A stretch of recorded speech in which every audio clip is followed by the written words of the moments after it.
Hello friends, welcome to this video. So in this video we will be doing a quick revision of electrostatic potential and capacitance.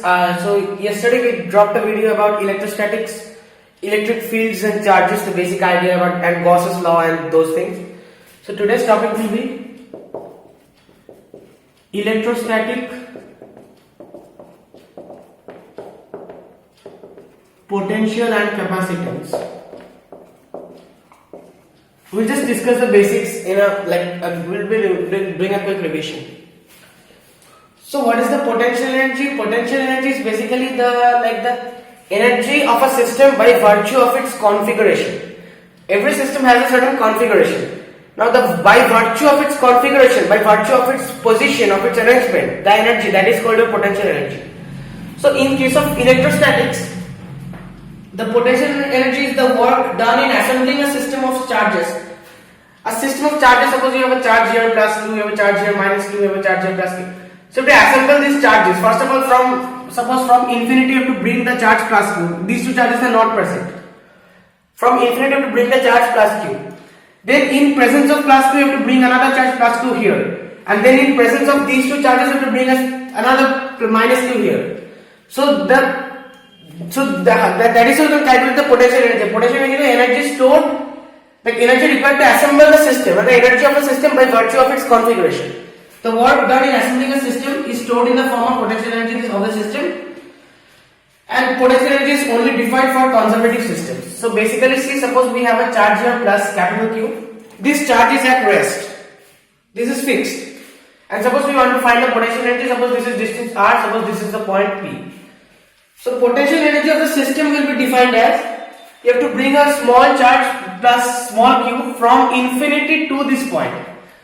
So you have to do work against the electric field, because both are positive charges, so they will repel one another, but you have to do work against it. You have to bring it, you have to do some work to bring it against the force of repulsion, and that work will be stored as the potential energy of the system. Simple. So the work done in bringing this charge from infinity to this point P, slowly, you cannot bring it very fast, because if you are accelerating it, then you have to take into account kinetic energy and those things. So you have to bring it very, very slowly. That is stored as a potential energy of the system. So see, and this is the very basic formula you should know. The voltage is work over charge. Voltage equals the work over Q. V equals W over Q.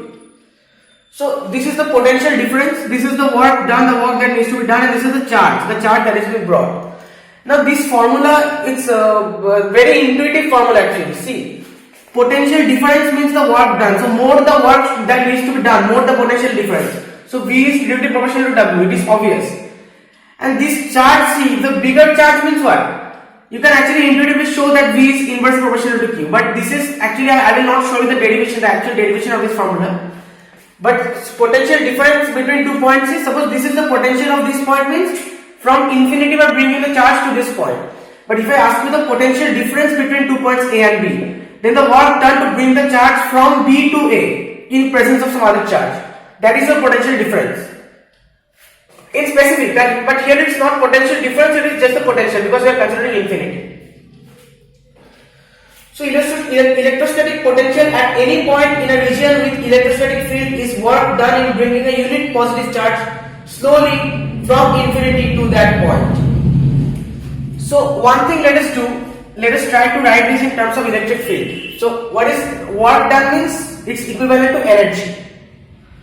So one thing we can do is that work done is what? Force into displacement. So we can write, and the electric force is Q into E into D, displacement. E is the electric field and QE is the force, the electrostatic force. So Q E D by Q we can write. So from here we are getting V equals ED. V equals ED. The potential is just ED. Now what is E and what is D? E is simply, D is the displacement, so we can also write R in place of D, but we are writing D here, no problem. So E will be K, that is 1 over 4 pi epsilon naught. K, Q, suppose between two charges, so K capital Q small q over R square into R, or let's say over D square into D. So 1 D will cancel out, so ultimately we have K Q Q over D. So this is our formula for potential. Now the thing is that the electrostatic potential at any point in a region with electrostatic field, suppose there is an electric field around this charge. So usually we take this to be unit positive charge. Unit positive charge means this plus q will be plus 1. So in that case the formula reduces to kq over d or kq over r. Because this small q is just plus 1, we are taking a unit positive charge. That is just a convention. So potential due to a point charge will be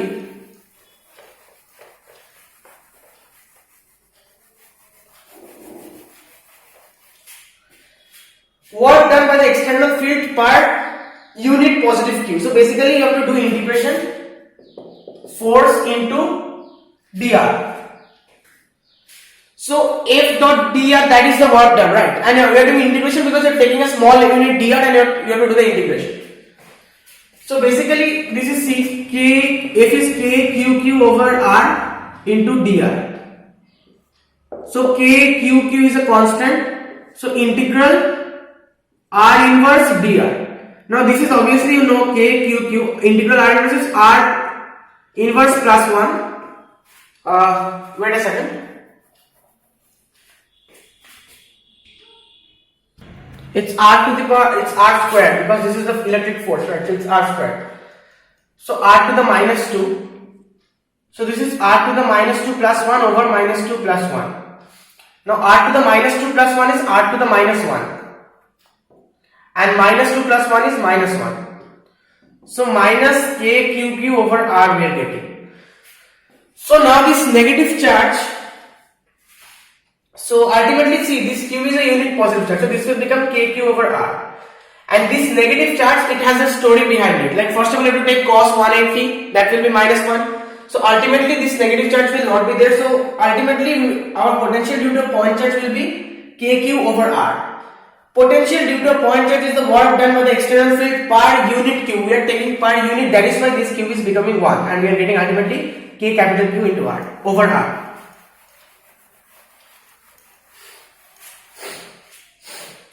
Suppose calculate the potential at a point P due to a charge of 4 into 10 to the minus 7 coulomb. So charge is 4 into 10 to the minus 7 coulomb. Located 9 centimeter away, 0.09 meter away. Work done in bringing 2 coulomb, 2 into 10 to the 9 coulomb.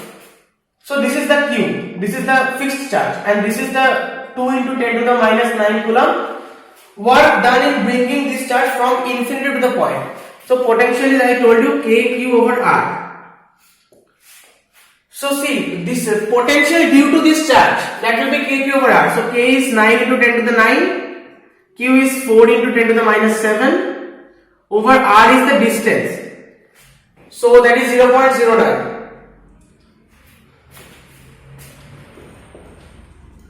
In SI units, that is 0.09. So you have to find that out value. Next is the work done to bring this charge, you are bringing in the presence of this charge. So you have to multiply work equals to QV. We have seen V equals W by Q, right? So work equals the work done, that will be equals Q into V. So we just multiply this charge. In case of unit charge, it was KQ over R, KQ into 1 over R. Now we will just multiply Q with this. So this into, suppose this is X. So x into q is 2 into 10 to the minus 9. So you can find it out. Now, and one thing to note is that this work done will be path independent. It will not be dependent on the path. Just the configuration, the initial and final configuration of the system will matter. It will not be dependent on the path. Suppose if 100 joule of work is done to move 4 coulomb charge from minus 10 volt to plus 10 volt. So to V volt, minus 10 volt to V volt. So V minus 10 volt, final minus initial. This potential difference, this is the potential difference. This is equal to work V equals W by Q. Work is given 100 joule, Q is given 4 coulomb, 100 by 4. So you can find out V from here. Next is potential due to an electric dipole. So electric dipole, basic idea we did in the previous video on electrostatics, electric forces and charges. So basically suppose we have electric dipole means what? Plus Q and minus Q separated by a very small distance. And this is the center of the dipole. The direction of dipole is from minus Q to plus Q. dipole moment. So this is and suppose this distance you have to take, this is L and this is L, and so this distance is 2L. So the dipole moment P is Q into 2L. Okay, that is how we define the dipole moment. So we have to find out the potential at any arbitrary point. Let's say at this point, we are doing a general case. Suppose at this point, then join this, join this, join this.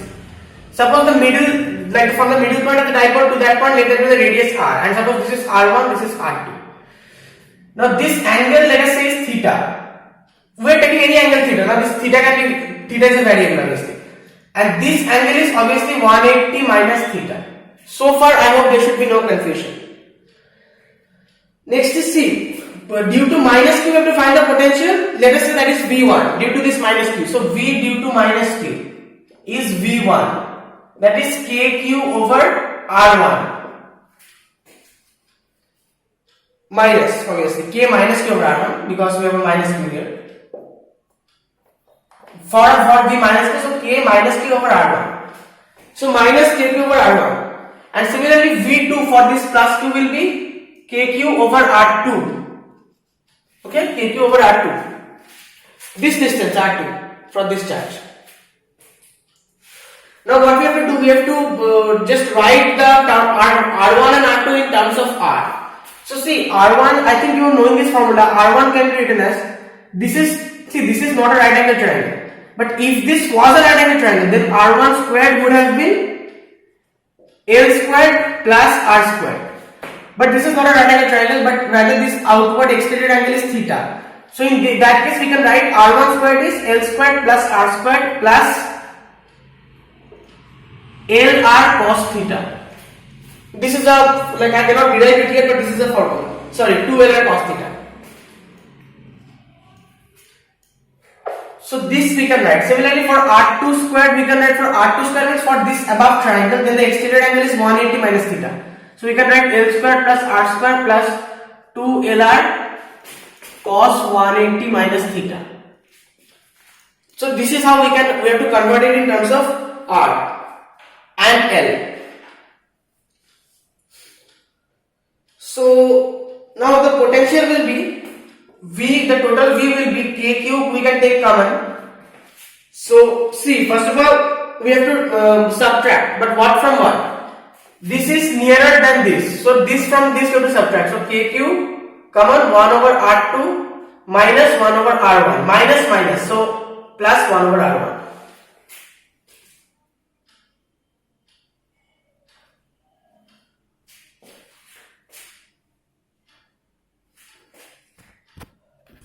So we have to basically add them. V equals V1 plus V2.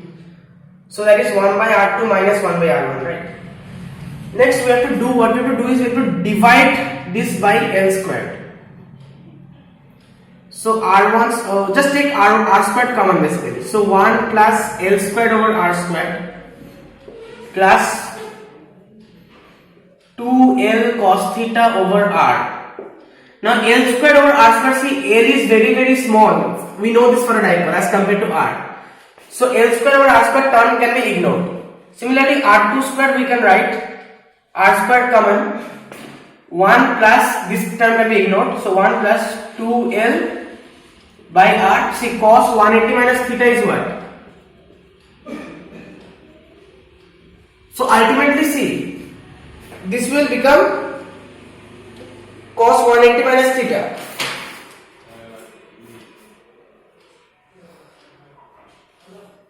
So this will become cos 180 is minus 1. So yeah, it will become minus cos theta. So by minus cos theta. So minus 2L over cos theta. Now these formulas, if we just put it here now in this case, so KQ over. So if I just do this, I'm not showing because that will be just a wastage of time, because basically like this you can just plug in the formulas and I can solve it. Finally what you will get is that pk cos theta over r square. We will be pk cos theta over r square. Okay, from p where we are getting, because see at the top we will have 2L, that is 2L into Q. Q we already had, right? KQ. So K and Q12 will become PK, will become P and cos theta. So basically one formula which you have to use while doing the derivation is that, because you need binomial theorem for this, just remember this, that if we have 1 plus x whole raised to the power n, then that can be written as 1 plus n into x. If there is a condition, you cannot always do this. The condition is that if x is very small, means if x is lesser than 1, then you can apply this formula and you can just do it. So for axial position, this potential will be, for axial position means along the axis, like along the axis. So in that case, your theta is 0, so cos 0 is 1. So pk over r square for axial and 0 for equatorial. Why 0? Because cos 90 for equatorial. So cos 90 is 0. So it's 0 for equatorial. Next is potential due to a system of charges.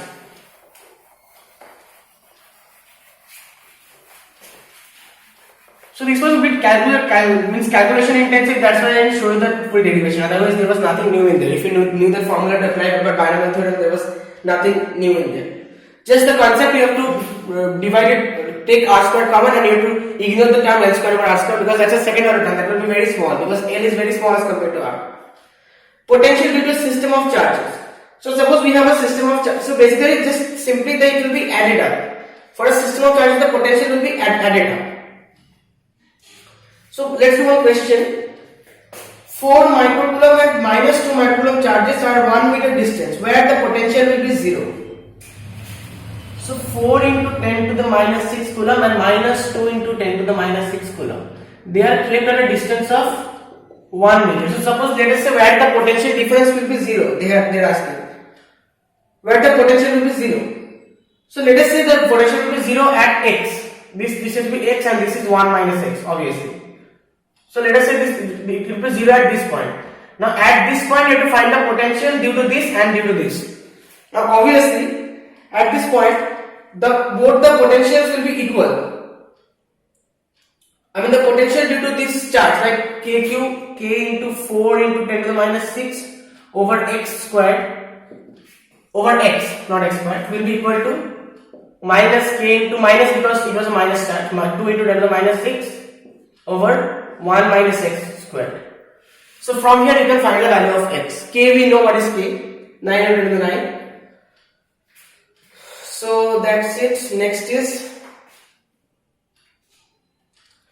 two spherical metal shells with different radii r and r.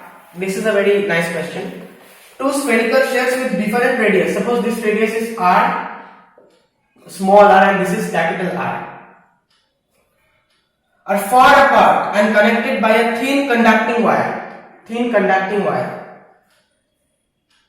Q is placed in one of them. So in one of them there is a, suppose I am giving the charge Q in this capacitor, sorry not capacitor, in this sphere, and so the charge obviously there is a conducting wire, so the charge will redistribute. Now let us assume that small q charge goes to this sphere, and in this sphere so the charge remaining will be q minus small q, and this sphere will ultimately the charge will be small q. I hope this is clear.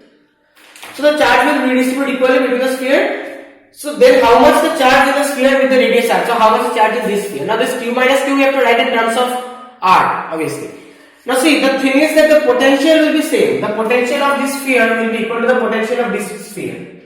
So k, now q you have to write q minus q you have to write, because ultimately the charge that is remaining will be this over r should be equal to k small q over r capital R.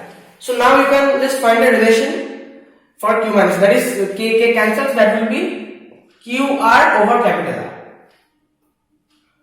Next is potential. Yeah, this thing you have to remember. Potential always decreases along the electric field. Suppose you have electric field in this direction. So potential will decrease along this direction. Potential will increase along this direction. Okay? And there is a relation between the electric field and potential gradient that we will be doing shortly. Next is suppose equipotential surfaces. Equipotential surfaces means there is the same potential at all the points on the surface. Same potential at all the points on the surface. Like suppose we have for a point charge we have the potential V equals kq over r. So k is a constant, q is a constant, the charge is not changing. So if the r is kept constant, that means at a particular radius, at a sphere, suppose we will get a sphere for a particular radius, we will get a sphere. Then this sphere is the equipotential surface for a point charge q. And if there are many number of charges, but from a very far distance, they will be similar to a point charge. So then a huge sphere with infinite radius can be considered the equipotential surface. Equipotential surface means the potential will be same. So obviously, if the r is kept same, then the potential will remain same along the sphere. Everywhere in the sphere, the potential will remain same. See, for uniform electric field, suppose we uniform electric field, then if the potential surface will be some plates normal to the electric field. These will be the equipotential surfaces. This will be the equipotential surfaces. Then equipotential surfaces for dipole will be, suppose we have a negative minus q here and plus q here, it will be like this.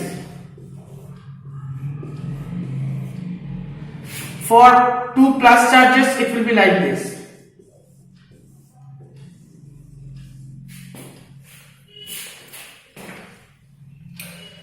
Next is this, suppose we have two, this is just a basic concept was required about equipotential surfaces. Now we have suppose two equipotential surfaces like this, one is this and above this we have another equipotential surface like this. So suppose this distance is delta L, the distance between them, this is delta L,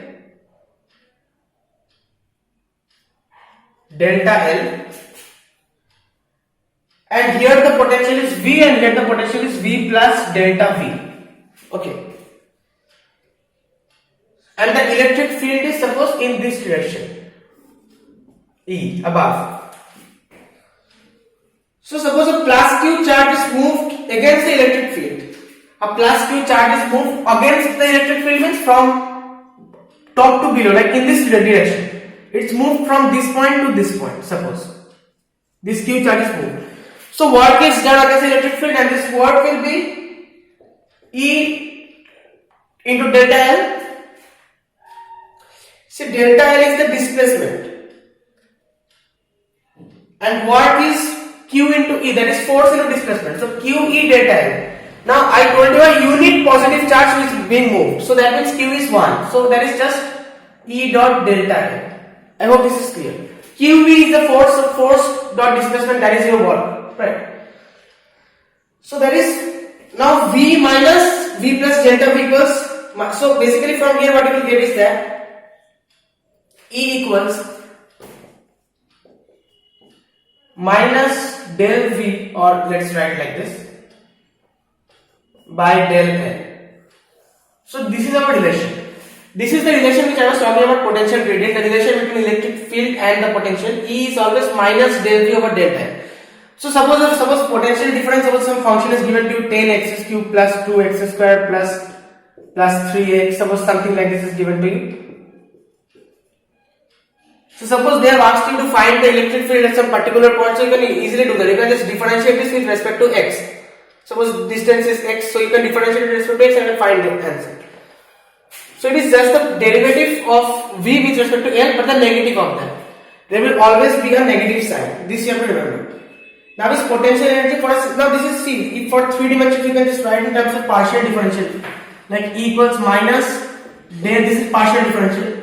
Del x of v I cap in x direction, then del y of v I j cap, then del z of v k cap. Like this you can write. Now potential energy of a system of charges. So we previously did the potential due to a system of charges. Potential due to a system of charges, basically we actually already saw, it's just kq over r1, just adds up. But potential energy due to a system of charges, the energy due to the configuration of the system, there is a process to find this. So suppose we have q1 here at A and q2 here at B. So first we have to bring this q1 from infinity to this point. From infinity to this point. So work done will be 0. Work done to bring q1 from infinity to A will be 0, because initially when you are bringing q1 there is no q2. So you are just bringing a point, you are not doing any work against electric field. So the work done will be 0. But now Q1 has come and sat here. Now Q1 is fixed. You cannot move Q1. Now in presence of Q1, you have to bring Q2 from infinity to this point B. In presence of Q1. So what is the potential of Q1? Potential of Q1 is KQ1 over R. Potential of Q1, suppose at this B point of doing, so this is R suppose. Now in presence of this potential, you have to bring the work done in bringing Q2. Work done in bringing Q2 from infinity to the point B will be Q2 into VQ1. Potential due to Q1. That is KQ1 Q2 over R. This is the work done to bring the Q2 charge from infinity to that point. So that is the potential energy of a two charge system. We have two charge, that is the total potential energy. This plus 0, so that is the total potential energy. Next is if we have 3 point charges, then we will see the general formula. Suppose we have 3 point charges Q1, Q2, Q3. Suppose R12, R23, R13. So for the work done in bringing Q1 from infinity, suppose this is A, this is B, this is C. From infinity to A is 0 because initially the other charges are not present. Right. Next is work done in bringing Q2 from infinity to B is K. First of all, the potential to Q1 will be KQ1 over R12 into Q2. Just the same procedure, after nothing new. So the net potential due to Q1 and Q2 we have to find out. The net potential due to Q1 and Q2. Because see, when we are bringing the charge Q3, we are doing it in presence of both of these things. So we have to find for both of them. I hope this is becoming clear to you. Net potential due to Q1 and Q2 will be what? K Q1 over R13. I mean basically, see, first of all, due to Q1 the potential at Q3 will be KQ1 over R13. And due to Q2 the potential will be potential at Q3 will be KQ3 over R23. So we can take KQ2 over R23. So K common and Q1 over R13 plus Q2 over R13. So for the Q3 the work done, that will be, you can find out. This is the potential due to it. Now you have to multiply Q3 with it. So that is how we can find out. So the total potential energy will be K. This is the general formula I will tell you. Summation I equals 1, 2, 3 for 3 charges. This is, then summation J equals 1 to 3, but I should not be equal to J. Qi Qj over Rij. Qi Qj over Rij. Next is potential energy in an external field.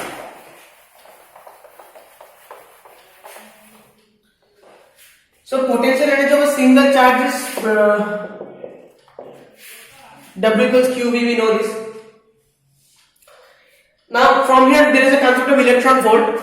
So suppose if an electron with charge Q equals, we know the charge of an electron is what? The magnitude is 1.6 10 to the minus 9 coulomb. So that means 1 E. So if this is accelerated through 1 volt, then it would give a potential energy of Q delta V, QV. So if the potential difference is 1 volt, so that is called 1 electron volt. Now this electron volt, this is a very important unit. This is used in particle physics and everything. Now potential energy of a system of 2 charges in an external field. This is for a potential energy in an external field. Okay. So for 2 charges in an external field, it will be Q1 V R1, Q1 V R1 plus Q2 V R2 plus K Q1 Q2 over R12. So suppose we have 2 charges Q1 and Q2. This is R1, this is R2, this is R12. So QV R1 is just what equals QV, right? So QV R1 is the Q1 V R1. So this is for this charge, then for this charge in an external field, right? Then we have to take KQ1 Q2 over R1, like for these two charges combined. Next is potential energy of a dipole in an external field. So this is basically for dipole we did that the torque was potential. See, potential energy means what? Torque d theta, because here we cannot apply force into displacement, but here we have torque into the angular displacement, torque d theta. So torque is P cross E, or let us say P sin theta. The dipole moment in the electric field into sin theta d theta. So P will come out, so integral of sin theta d theta, that is minus P cos theta. So minus P dot E. So this is our potential energy minus P dot E. Next is electrostatics of conductors.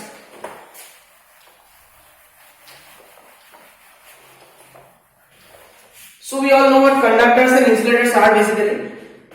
Now in conductors, the valence electrons are free to move in metals, in conductors, and they are free to move within the metal.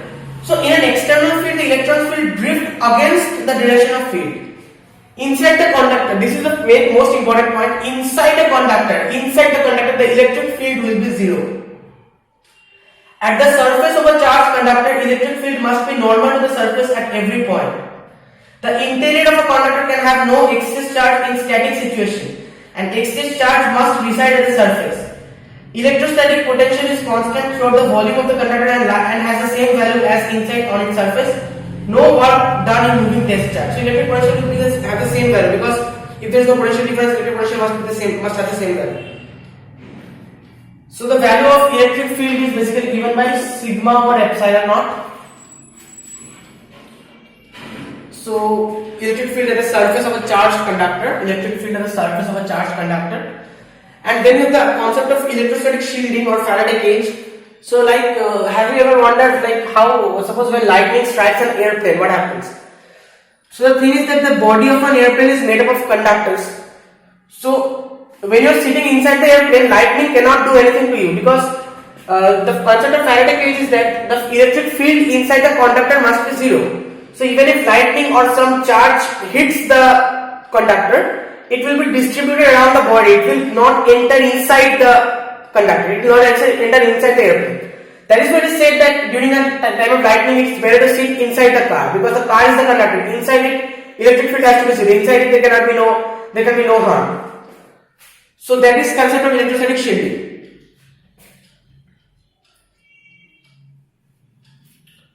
Next is dielectrics and polarization. So what is a dielectric?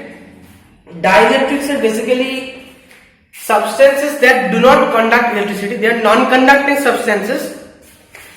So like in capacitors, a dielectric is inserted between the two plates. So they are non-conducting substances and no free charges, but separation of charges induce dipole moment on applying external field. Unlike conductor, in dielectrics, the induced field reduces the external field but cannot fully cancel the external field. So in conductors, obviously, the external field will be cancelled because the electric field must be zero inside the conductor. In dielectrics also, dielectrics can, suppose you have a dielectric here and you have an external field, the dielectric will reduce the impact of the external field but cannot totally cancel it. So suppose the negative charge is here inside and the positive charges are inside. Outside, the positive charges are here and negative charges are here.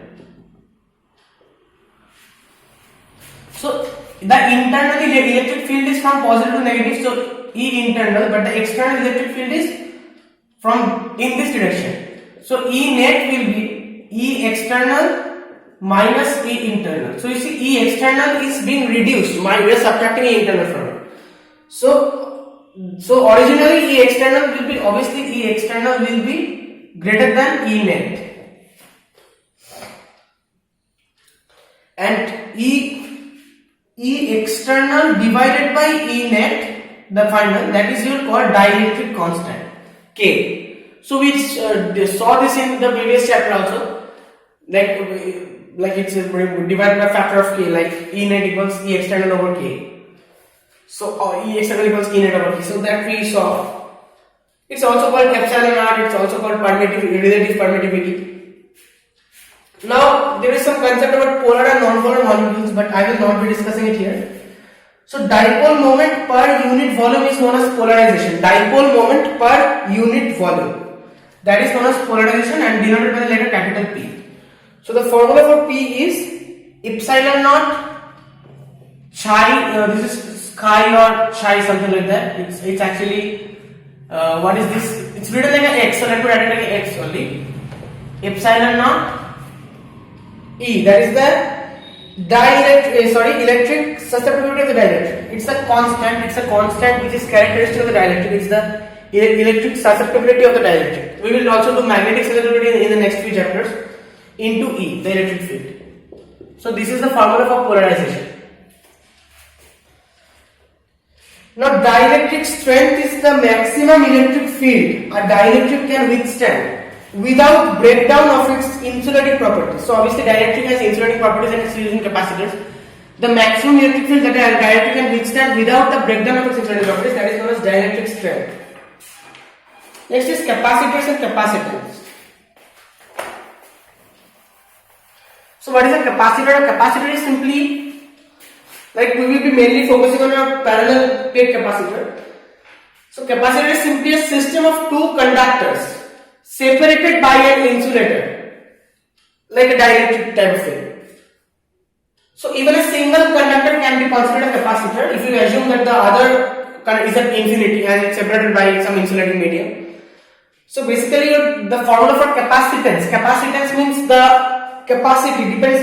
Capacitance is a property of the capacitor and it depends only on the geometry, the shape, the size and everything. Capacitance does not depend on the charge or anything like that. It only depends on the nature of the dielectric, the geometry and the shape, size, separation and these things. So this is capacitance is basically Q by V. So this Q by V, this ratio will be constant.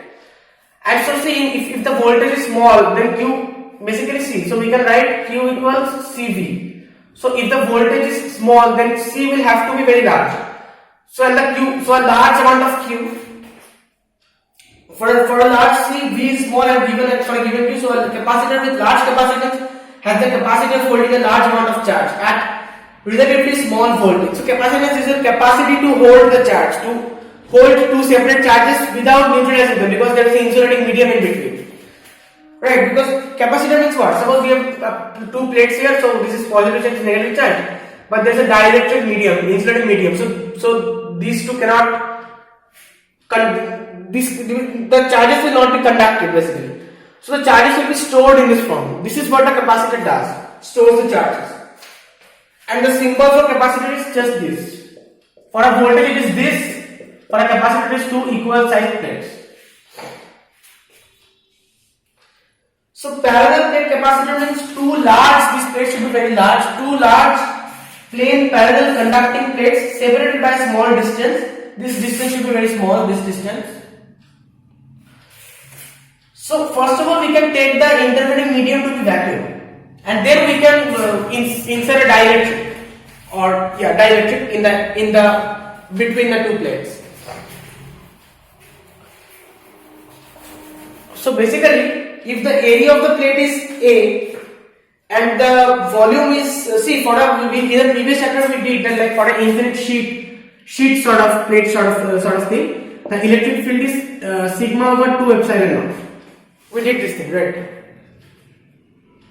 So here it will be sigma over epsilon naught, because it will be 2 into sigma over 2 epsilon naught, because we have two plates, right? So that will be sigma over epsilon naught. Now what is sigma? Sigma is charge per unit area, Q over epsilon naught A. Now voltage, the potential is E into D, right? So D is the distance between the two plates. So we have to relate all this stuff. We have to find an expression for E. So E is Q over epsilon naught A into D, QD over epsilon naught R. Right. Now capacitance is Q by V. So Q we have here and we have a V here. So Q by V will be epsilon naught A by D. So Q by V, so this is Q by V capacitance. So capacitance is epsilon naught A by D, where A is the area of the plate. So these plates can be like, questions can come like, we have two circular plates like this, so in that case area will be pi r square, or we have two rectangular plates. So that's the area of the plates. So basically that is, and this formula will hold only if the plates are infinite. Note that. So these plates are considered to be very large. This area is considered to be very large, and D should be very small. D is the separation between the plates. So capacitance was epsilon naught A over D. And for a vacuum, so see, basically I told you capacitance depends only on the geometry, not on the charge, not on anything else. So you see, it's just the area and the separation, nothing else. And epsilon naught is a constant. It's depending on nothing else. And this value for the capacitance is 8.85 into 10 to the minus 9 farad. The unit is farad in vacuum. Now if you introduce a dielectric with some dielectric constant K between the two plates in a parallel plate capacitor, right, then our C will simply become, just multiply K epsilon naught A over D. This K is the dielectric constant of the medium. So that's it. Next is combination of capacitor and energy stored in the capacitor.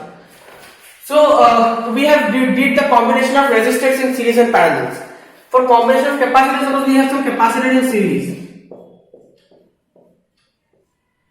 Now one thing to note, so this portion is isolated, right? It's not connected with anything else. So that means the total charge here must be 0. That means if I take plus q here, minus q here, then this will have to be plus q, because plus q minus q is 0. This is again minus q, this is plus q, this is minus q. So the charges should be same. Otherwise there will be the law of conservation of charges will be violated. So basically how to find out the capacitance, the equivalent capacitance in series. So capacitance C equals q over V. Now, suppose this is C1, this is C2, this is C3. The voltage will be, first of all for C1, there will be a potential drop. For C1, suppose the voltage is V1, for C2 the voltage is V2, for C3 the voltage is V3. So the total voltage will be V1 plus V2 plus V3. Now voltage is what? Q by C. So that is Q by C1 plus Q by C2 plus Q by C3, and this voltage is Q by C. So Q cancel, because the charge I already showed you, they will do the same thing, same charge. Capital Q or small q, whatever you given, right? So ultimately we are getting 1 by the capacitance is 1 by 1, but the equivalent capacitance is 1 by C1 plus 1 by C2 plus 1 by C3, and so on till how many capacitors are there. So this is the formula for capacitance in series. Now this is similar to the formula for equivalent resistance in parallel, but for capacitors in series the formula is this. Because see, for capacitors the concept is slightly different, and for parallel capacitors, suppose we have two capacitors in parallel.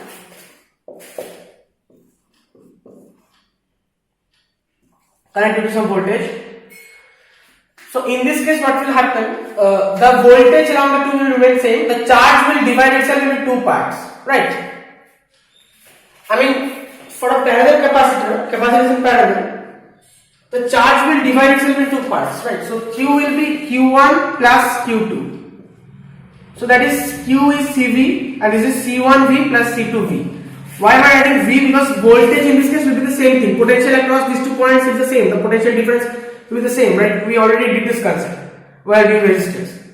So V cancel, C will be C1 plus C2 and so on, plus C3 plus C4. How many capacitors are in parallel? That will be the answer. So for parallel we have this thing. Now this looks like similar to the series combination of resistors. Okay.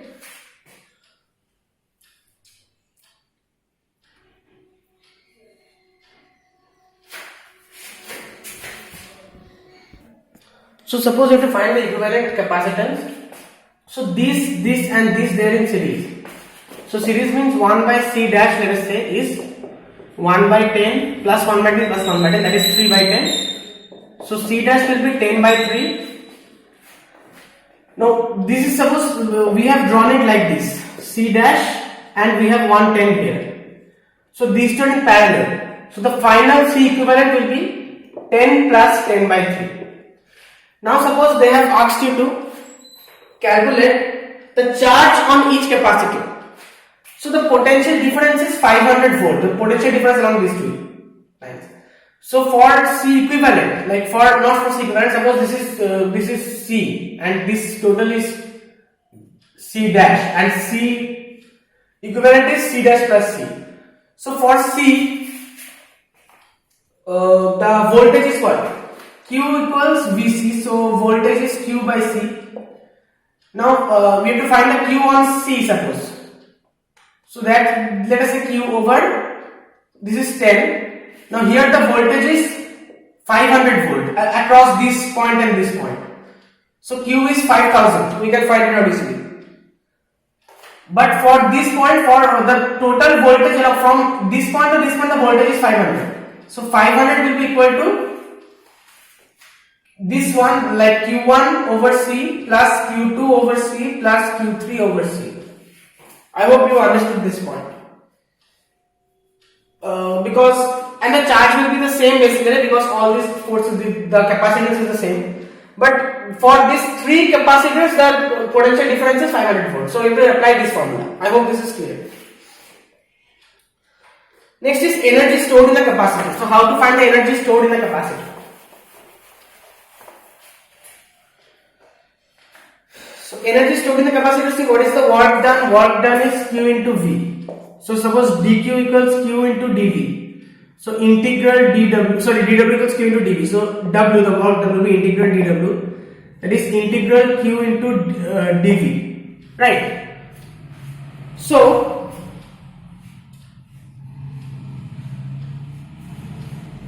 let us say dQ and the potential difference is del V. So integral dq into del V. Now what is del V? C equals Q by V. So V equals Q by C. So this is Q dQ by 1 by C will come out because that is a constant. Integral Q dQ basically. So integral of Q dQ is what? Q squared over 1 plus 1. So Q squared over 2C. So work done is Q squared over 2C. That is the work done that is stored like the energy. So the energy stored in the capacitor is Q squared over 2C. Now you can also write it like this, Q equals CV. So this is CV, C squared, V squared over 2C. So half CV squared you can write. Now again you can write it in terms of, suppose if I do half CV squared, right? So C is Q over V. So half Q over V into V squared. So half QV also you can write. So depending on the information that is given in the question, we can use these different formulas. Now when capacitor discharges means when the capacitor stores some charge, right? So when it discharges, this stored up energy is released. Now there is one more concept, energy density of a capacitor. Energy density of electric field. Like suppose it is given by half epsilon naught E squared. So suppose for a parallel capacitor, the work done is Q squared over 2C, as we just saw. So this Q can be written as, if you just do a little bit of, like we know different ways of writing Q. So this is for a parallel plate. Plate means the surface charge density will be sigma. Q can be written as sigma into the area, sigma into A, sigma squared into A squared it will become. Over 2 C is written as epsilon naught A over D. So D epsilon naught A. So that is sigma square D, sigma square D over 2 epsilon naught. Now sigma over epsilon naught is the electric field. Right? Sigma over epsilon naught is the electric field. So we can write, let us just multiply and divide by epsilon naught squared. So epsilon naught squared, sigma square versus squared, that is E square, half E square epsilon naught AD. Now this is the, what is this? This is, see, basically energy density of a capacitor means AD is the volume. So this is the energy or work, whatever. So energy density means the energy per volume. So we have to divide this by volume and this by volume. Now area into displacement, this is just volume. If you see, AD is just volume. So this term will cancel out. So ultimately this is our energy density. So energy density will be equal to half into epsilon naught into E squared. I hope this is clear.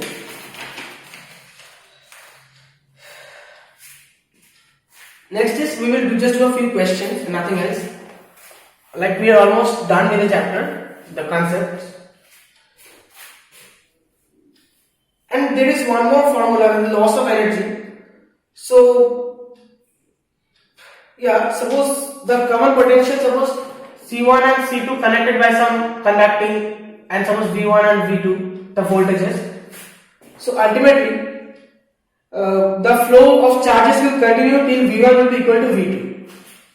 So V1 should be equal to V2, only then the flow of charges will stop. So the total V is Q1 plus Q2 over C1 plus C2 is the total V. Now the total V will obviously be this thing because that is the total capacitance in the total charge. So that is Q1 plus Q2 is C1 V1 plus C2 V2 over C1 plus C2. So C1 V plus C2 V equals C1 V1 plus C2 V2. And from here one more formula you can get the loss of energy. The loss of energy in the form of heat. So before capacitors are connected, we have some energy that is half C1 V1 square plus half C1 C2 V2 square before two capacitors are connected. And after the connected, some energy loss will be there. So that is actually C1 C2 into V1 minus V2 whole square over 2 C1 plus C2. I am not sure the derivation here.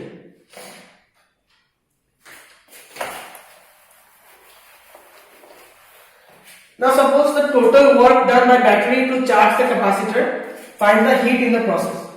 Suppose the battery is this epsilon naught and the capacitor is, suppose we have a capacitor here, this C. So work done is Q delta V, that is work done is Q v, delta V. So the potential difference is given epsilon naught Q into epsilon naught. Now Q is CV. So C, again V is epsilon naught here, so C into epsilon naught square. So C epsilon naught square is the work done by the battery to charge the capacitor. Work done by the battery to charge the capacitor. Now energy stored in the capacitor is, we know, half C E square. This is, we know, energy stored in the capacitor. That means the energy that is lost in the form of heat must be the total energy C E square minus half C E square. So that is half C E square.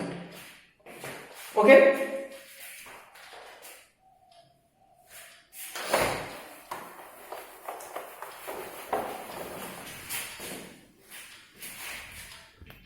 Next is, suppose a metallic hollow spherical surface of radius 5 cm is charged.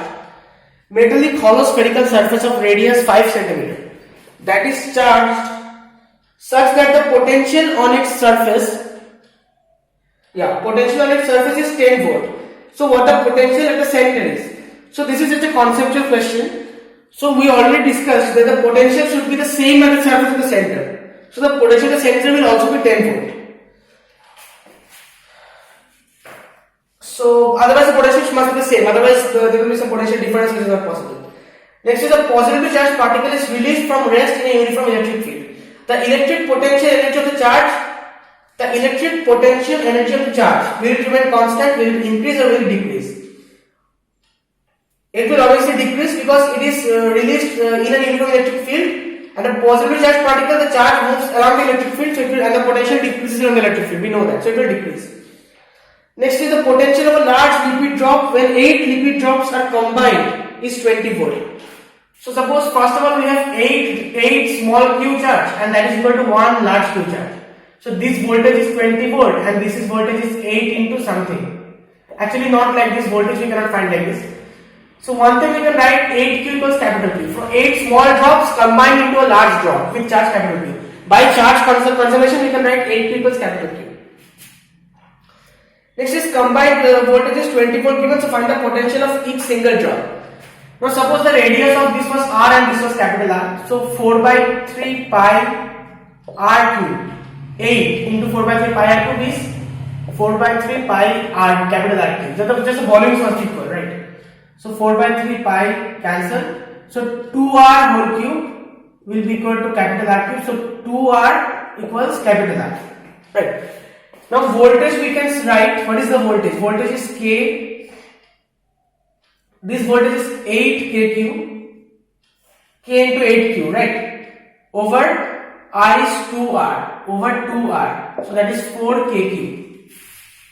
This is for V1, and for V2 the voltage is given to be 20, and what will be the voltage? K capital Q over R. This is 20 given to it.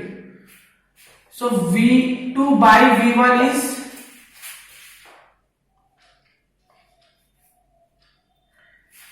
8, so V2 by V1, right? So KQ over R into 2R over 8 KQ, so K cancels, 2 8, this will become 4, and R is 2R, so this will become 2R, R cancel, so Q over 8Q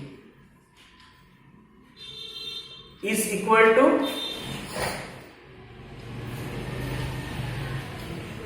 wait a second, I think I did some mistake. So basically the final voltage V2 by V1 will be, now V2 is given to be 20. So 20 by V1 will be QR, actually it will be QR over QR. Now you can convert it in terms of Q and R, right? You can convert it in terms of Q and R. And Q and R will cancel, so you can ultimately get the answer. Next is suppose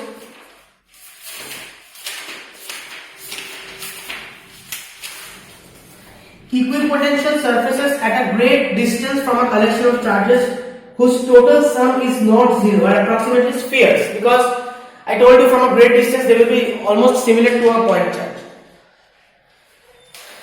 Okay.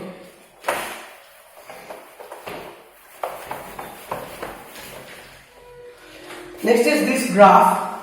This is a voltage by charge graph, V by Q graph. So the slope will give you capacitance. So this is for capacitor B and this is for capacitor A. So which of the capacitor has a higher capacitance? Now capacitance is Q by V. So more the V, lesser the capacitance. So V has, here the voltage is more. So capacitor A will have a higher capacitance.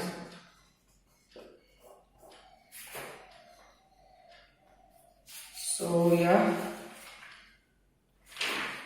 The electric potential difference between two parallel plates.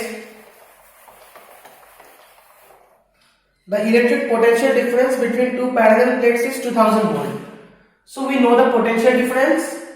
If the plates are separated by a distance of 2 mm, we know D,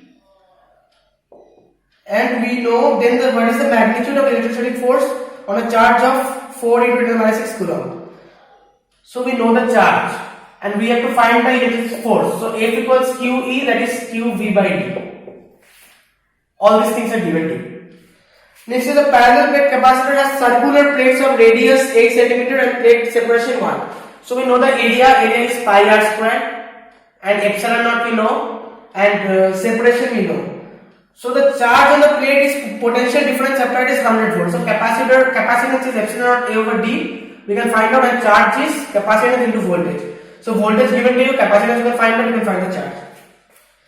Next is the parallel plate air capacitor has capacitance 18 microfarad. If the distance between the plates is tripled and a dielectric medium is introduced, the capacitance becomes 72 microfarad. So initially capacitance was 18 microfarad, so C1 equals epsilon naught A, area is not changing, right? Epsilon A over D1, that is 18. C2 is K, you have to multiply K, right? So dielectric constant K epsilon naught A over 3D1, because the distance is tripled. This is becoming 72. Just divide them. K epsilon naught A over 3D1 into D1 over epsilon naught A. So K by 3 equals 72 over 18. From it you can find the value of K. Next is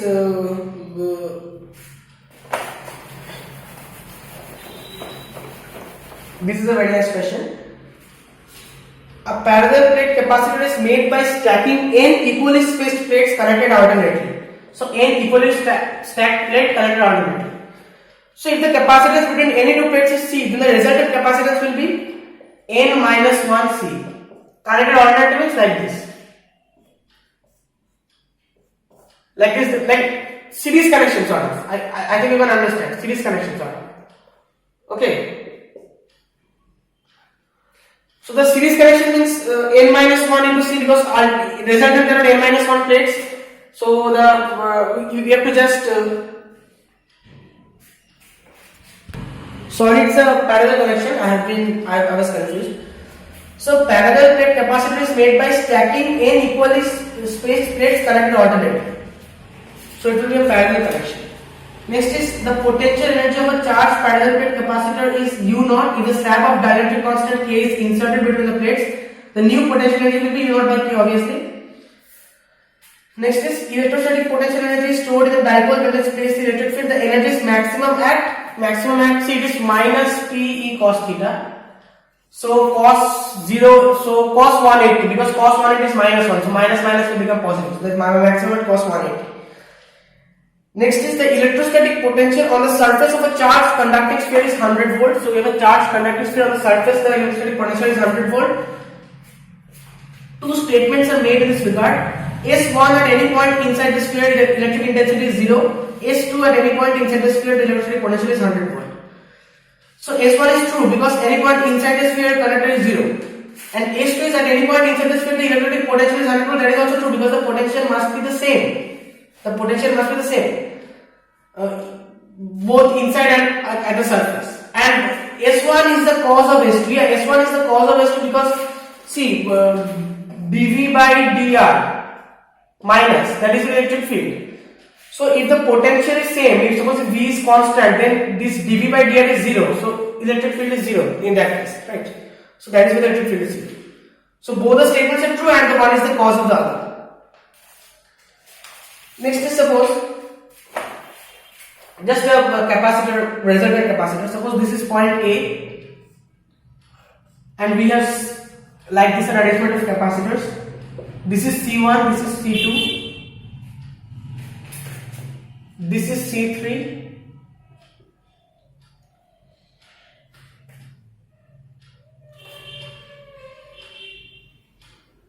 okay, sorry, this is C3 and this is C4 and this is point B. So find the equivalent capacitance between A and B. So first of all, see, from A to here, from this point to this point, there is no capacitance in between. So this is also point A. Now from this point to this point, there is some capacitance. So let that be point, we cannot name it B because this is already point B. So let that be point C. Now there is a capacitance in between. Now from this point to this point, there is a capacitance. But see, from this point to this point, there is no capacitance in between. So this is B, that is, this is also point B essentially. And this is also point B. So essentially we have one capacitor from A to B and two capacitors between B and C and one capacitor from A to C. So A, B, C suppose. So from A to C one capacitor, from A to B one capacitor, and between B and C we have two capacitors. So we will get the figure somewhat like this. And the last, now you can solve it, these two are parallel and this is series, you can solve it. Last is suppose you have a capacitor here C1 and then C2, then C1, C2, C1, C2 and so on like till infinity. So this question we did in case of resistors also. So till infinity, suppose you have to assume that the equivalent capacitance be X, you have to assume. So this is C1, C2 into this is let us say X, because infinity minus 1, that is sort of infinity only, right? So this will also be equal to X only, approximately equal to X only. So from here you can find it out. These two in parallel and this is in series. So that was all for today's video. I hope I gave you a basic introduction on electrostatic potential and capacitance. Thank you very much.